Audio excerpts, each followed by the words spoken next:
of notable clips, headlines, and references being shared across the community, organized for quick browsing. Use it to spot patterns, pull links, and build your own research list. Qnotables.com. Browse the notables, verify the facts, stay informed.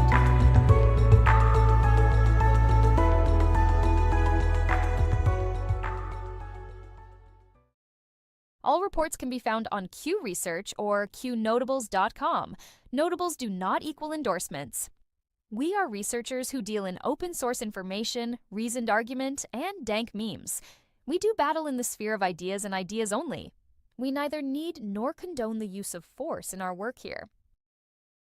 From the Q Research Board's February 23, 2026, Svetlana Lokhova is circulating renewed claims that the 2017 Intelligence Community Assessment on Russian election interference was shaped and directed by senior Obama-era officials, including former CIA Director John Brennan. In recent posts and interviews, Lokhova argues that the assessment was not an independent, consensus-driven intelligence product, but instead the result of a tightly controlled drafting process directed at the highest levels. The Intelligence Community Assessment, released in January 2017, concluded that Russia interfered in the 2016 U.S. election and that Moscow sought to harm Hillary Clinton and help Donald Trump.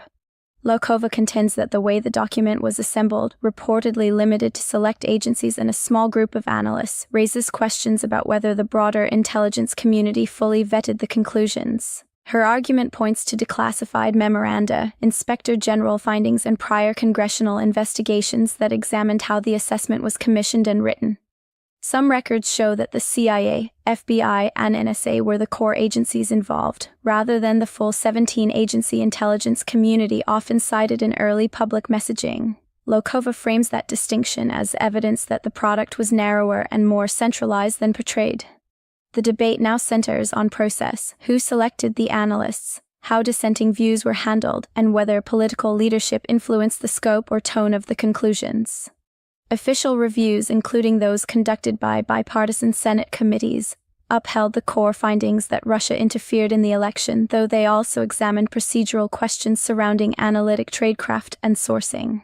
Lokhova's renewed focus is part of a broader push to revisit the origins of the Russia investigation, including the role of intelligence officials, the drafting timeline of the assessment, and how it shaped subsequent federal inquiries. The issue remains politically charged because the intelligence community assessment served as a foundation for years of public debate, congressional investigations, and media coverage surrounding the 2016 election. As more declassified materials and internal communications become public, the argument is shifting from the headline conclusion, whether Russia interfered, to the mechanics of how intelligence judgments were formed, documented, and presented to policymakers and the public.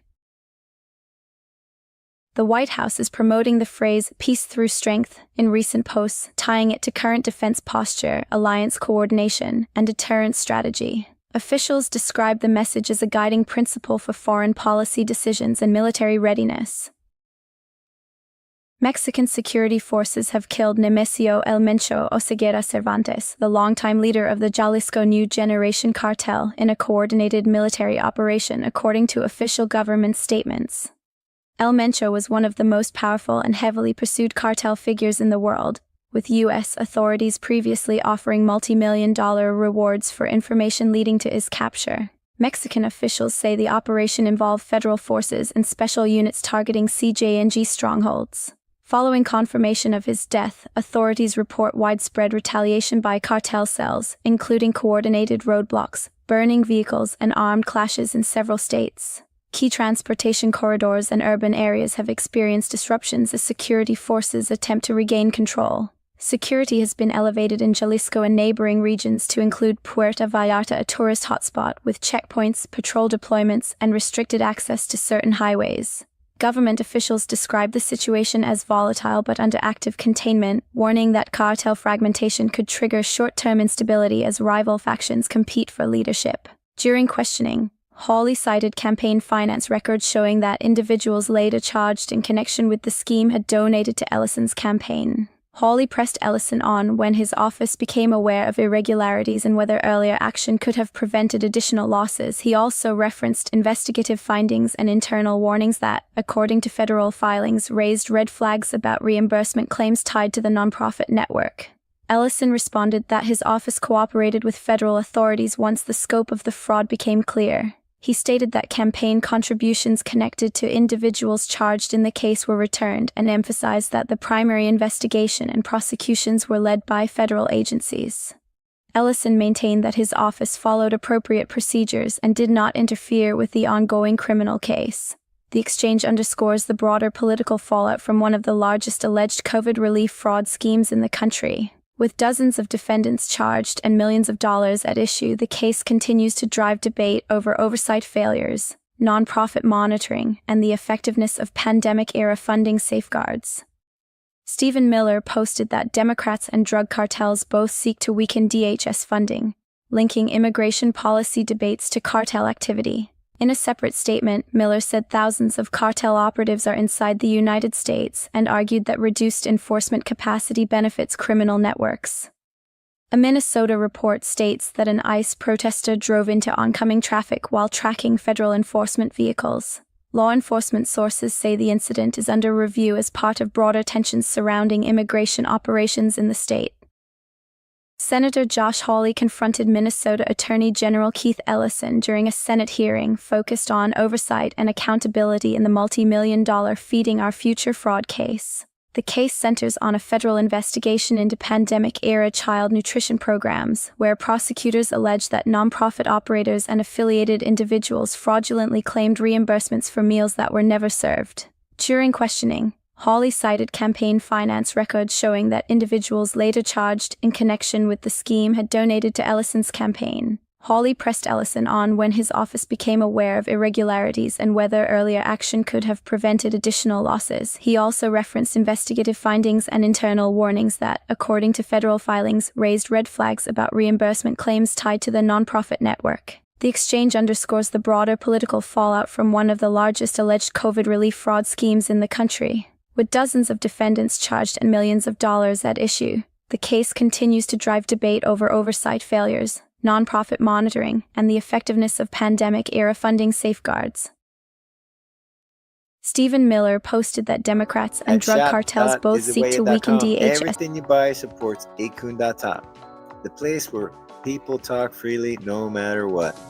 Check out our Qn honey pot, a jar of yummy honey that's as strong as your voice.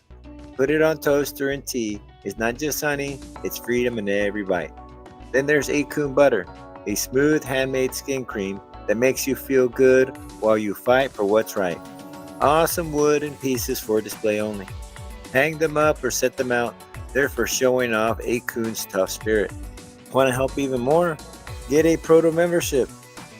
So go to shop.istheway.com now and grab some goodies. Help Qn.top keep free speech alive, and let's keep the ideas flowing loud and free. All reports can be found on Q Research or Qnotables.com. Notables do not equal endorsements. We are researchers who deal in open source information, reasoned argument, and dank memes. We do battle in the sphere of ideas and ideas only. We neither need nor condone the use of force in our work here. From the Q Research Board's February 23, 2026, Zero Hedge reports that key figures, including Hyatt's Thomas Pritzker and Goldman Sachs's Catherine Rumler, have resigned amid revelations from the latest Epstein files. The documents detail extensive ties, triggering a wave of high-profile departures in business and politics. The White House commemorated the 1980 Miracle on Ice hockey team with a post honoring the legends and champions who defeated the USSR during the Cold War. The Oval Office event celebrated their historic victory, featuring videos and photos of the iconic moment. Accounts sharing cartel-related information are trending on X, with discussions on CJNG's digital footprint, recruitment signals, and violence footage gaining traction amid recent events. Users warn of misinformation, as symbols and hashtags spread rapidly across platforms. The U.S. Department of State has issued an updated travel advisory for Mexico due to ongoing violence following cartel disruptions. Our travelers are urged to exercise increased caution with specific warnings for affected states amid roadblocks and criminal activity. The U.S. Embassy in Mexico is urging Americans in multiple states to shelter in place amid security operations and cartel retaliation. Flights are disrupted and government staff are working remotely as violence spreads from Jalisco to other regions.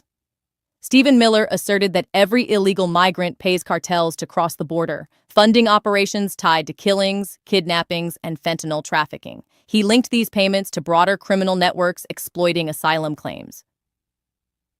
President Trump expressed willingness to collaborate with Mexico on operations against cartels as developments continue. Amid escalating threats, Trump emphasized joint efforts to dismantle criminal groups amid recent military actions. Mexico's Catholic bishops are calling for reinforced security measures and intensified prayers to restore national peace amid surging violence. Following recent massacres, the church urges dialogue and action from all sectors to combat criminal threats. In a significant ruling on February 4th, Chief Judge James E. Boasberg of the U.S. District Court for the District of Columbia granted the Department of Justice's request to keep secret the precise quarterly payment amounts the FBI made to Twitter, now known as X, between 2016 and 2023. The decision stemmed from a Freedom of Information Act lawsuit filed by Judicial Watch seeking detailed reimbursement figures for Twitter's compliance with legal process requests for user data. The court accepted the government's argument under FOIA Exemption 7E, which protects law enforcement techniques and procedures. Judge Boasberg ruled that disclosing the exact quarterly payments, when combined with Twitter's public transparency reports, could allow adversaries to reverse engineer FBI investigative focuses, revealing patterns in monitoring online threats and potentially enabling criminals to adapt their activities. This shields the specific reimbursement amounts tied to processing subpoenas, court orders, and other valid legal demands for user information. The ruling maintains secrecy over these details, despite prior revelations from the Twitter files indicating at least $3.4 million paid between late 2019 and early 2021 alone for such compliance costs, as required under federal law for reasonable expenses in providing records. A large Muslim gathering in New York City's Times Square for Ramadan prayers has sparked viral claims of seizing control, though organizers emphasize inclusivity. The House Oversight and Government Reform Committee, led by Chairman James Comer, has confirmed that former President Bill Clinton and former Secretary of State Hillary Clinton have agreed to appear for transcribed and filmed depositions as part of the ongoing congressional investigation into the crimes of Jeffrey Epstein and Ghislaine Maxwell. The depositions, which will be conducted under oath and behind closed doors, are scheduled for next week in Chappaqua, New York, Hillary Clinton on February 26, 2026, and Bill Clinton on February 27, 2026, as an accommodation to their schedules while complying with House and committee rules. This agreement came after months of subpoenas issued in August 2025, multiple rescheduled dates, non-appearances in January 2026, a bipartisan committee vote advancing contempt resolutions, and threats of a full House contempt vote.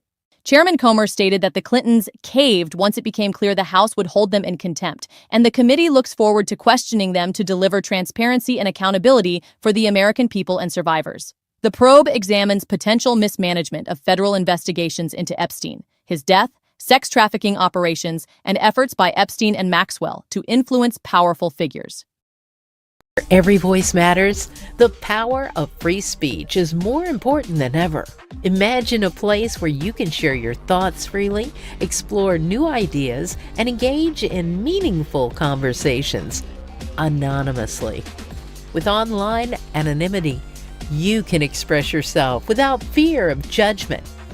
It's about freedom, creativity, and connection. Join the conversation that matters. Embrace your voice. Celebrate your freedom. Visit 8kun.top today. That's 8kun.top.